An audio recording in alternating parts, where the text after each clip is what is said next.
Hola, ¿qué tal? Bienvenidos a Crimen Latente. En este episodio vamos a hablar del caso de Mamoru Shimizu. Bueno, y ustedes se preguntarán quién es Mamoru Shimizu. Pues él fue el primer asesino en serie del Perú. Les cuento. Por los años 1944, cuando estaba terminando la Segunda Guerra Mundial y cuando habían pasado algunos años de que terminé la guerra con Ecuador en Perú, había mucha xenofobia hacia los japoneses. Para esta historia nos vamos a posicionar en el distrito de Breña. En esa época el distrito de Breña era todavía un distrito que tenía escasos recursos, era bastante rural, pero habían algunos fundos. Y esta historia sucedió en los fundos Ascona y Chacra Ríos. En esa manzana vivían 4 familias en 2 casas bastante grandes. Eran de origen japonés. El 4 de noviembre, 7 cuerpos son hallados en la acequia Magdalena del Jirón Tingo María en Chacra Ríos. Las víctimas fueron Tamoto Shimizu, Hanai Shimizu, Tokio, Sumiko y Yoshiko Hiramo y Carlos y Carmen Hiramo. Eran 2 parejas de esposos y sus 3 hijos. En principio había 2 sospechosos, quienes fueron Mamoru Shimizu y el mayordomo de la familia, Kiyoshi Naito. Se reveló que el asesinato se había dado a cabo de noche y que todas las víctimas habían sido golpeadas con un palo en la cabeza. Se encuentra la caja fuerte intacta, por lo que los policías descartan un asesinato con motivo de robo. Y bueno, es así como los policías empiezan a sospechar de una venganza personal. Aún así, la policía siguió pensando que esto lo habían realizado varias personas, no solo una, entonces tenían todavía que encontrar a los perpetradores del crimen. Los siguientes días, después de que arrestan a Mamoru y a Kiyoshi, las policías se encuentran con una información que dice que hay algunos artículos sospechosos en una carbonería cercana. Como dato extra, una carbonería es donde evidentemente se vende carbón, pero este carbón lo usaban para cocinar porque antes las cocinas a gas no eran muy convenientes y las cocinas eléctricas eran muy caras, entonces la mayoría de gente compraba carbón en su carbonería para su cocina y siempre había una carbonería en cada barrio al que ibas. En la carbonería se encontraron una cámara fotográfica y algunos documentos sospechosos. Entre ellos mapas, fotos familiares, y lo que más llamó la atención de la policía fue una carta del embajador de Alemania agradeciendo por una donación que habían hecho los marineros alemanes.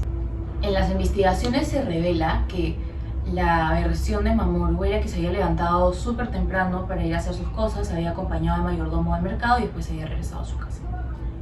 Pero el 8º día ya se tenía sospechas sobre Mamoru porque no coincidían sus versiones de los hechos y porque Kiyoshi lo había cañado diciendo que lo vio ir y venir descalzo la noche que sucedieron los asesinatos. El 9 de noviembre, la esposa de Mamoru, Kumiko, termina acusándolo de los asesinatos porque ella encuentra un saco que al principio Mamoru dijo que no era de él, pero cuando se lo prueban se dieron cuenta de que estaba hecho a medida, entonces de que estaba mintiendo. Ese saco estaba lleno de sangre de las víctimas. Después de esto comienzan a tejerse conjeturas por parte del abogado, pero se prueba que Mamoru había comprado unos somníferos muy potentes en la farmacia, entonces cada cosa que hacía lo estaba exponiendo a ser el victimario, ¿no?, del crimen. El 12 de noviembre se anuncia que Mamoru se declara único culpable de los asesinatos en un careo con su esposa y con su hijo. El asesino confiesa como primera vez que mata a su hermano y después a su cuñado. Después se dirige al cuarto de los niños y también los mata, para finalizar matando a Carlos y Carmen Hiramo. Después de haberlos asesinado, Mamoru saca los cuerpos uno por uno y cuando se percatan de que estaban agonizando, Mamoru decide golpearlos con un pedazo de madera. Acto siguiente, los mete al carro de su hermano y los lleva a una acequia. Cuando le preguntaron por la razón de los asesinatos, él solamente contestó asuntos de casa, refiriéndose a que tenían algún problema familiar. Luego de esto, Naito quedó libre, pero el 13 de noviembre empezaron a salir a la luz más objetos incriminatorios, como sacos que contenían las ropas de las víctimas en la carbonería y el arma del crimen. El 16 se anuncia que se va a hacer una reconstrucción de los crímenes.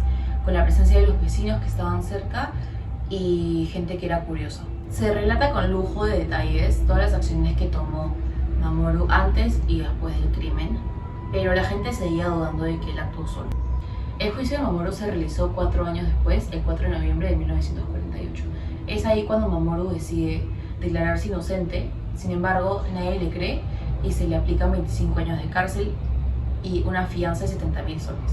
Mamoru en sus últimos años de vida se volvió una de las imágenes más famosas en la vieja penitenciaría de Lima y falleció antes de cumplir su condena en 1959 por un edema pulmonar. Aún hasta la fecha, mucha gente duda de que haya actuado solo, que por la complexión física que tenía Mamoru. Muchos dudan de que haya podido cargar 7 cuerpos él solo por toda su casa, hasta el coche y después tirarlos a la sequía. Mitsu de alguna manera pues estaba pertenecía, y toda la familia en general pertenecían a esta secta que se llamaba Dragón Negro, que en el fondo no es más que la yakuza de hoy día. Eran yakuza, eso es lo que se conoce como yakuza. Sus hermanos se pusieron para preservar sus bienes, para preservar sus privilegios, hicieron de delatores de mucha gente de la colonia japonesa. Y la yakuza pues tiene un código: quien traiciona muere a palos. Y Mamoru cargó con la culpa de los miembros de la colonia que pertenecían a la organización. Es su sacrificio. Muy de samurái, ciertamente. O sea, si vemos el escenario y lo que sucedió aquella noche, entonces recordar que luego de muertos, 7 personas, los trasladan no usando el automóvil que tenían, sino desnudos, por la calle, los cargaba, los llevaba al río, caminando cerca de 1 kilómetro. Y eso no puede ser. Entonces lo más probable es que hayan venido muchos coches, hayan utilizado muchos coches. Y una de las cosas que me llevó a pensar en eso fue lo del sepelio, que tuve la suerte, ¿no? La suerte del periodista que asistió casi de casualidad.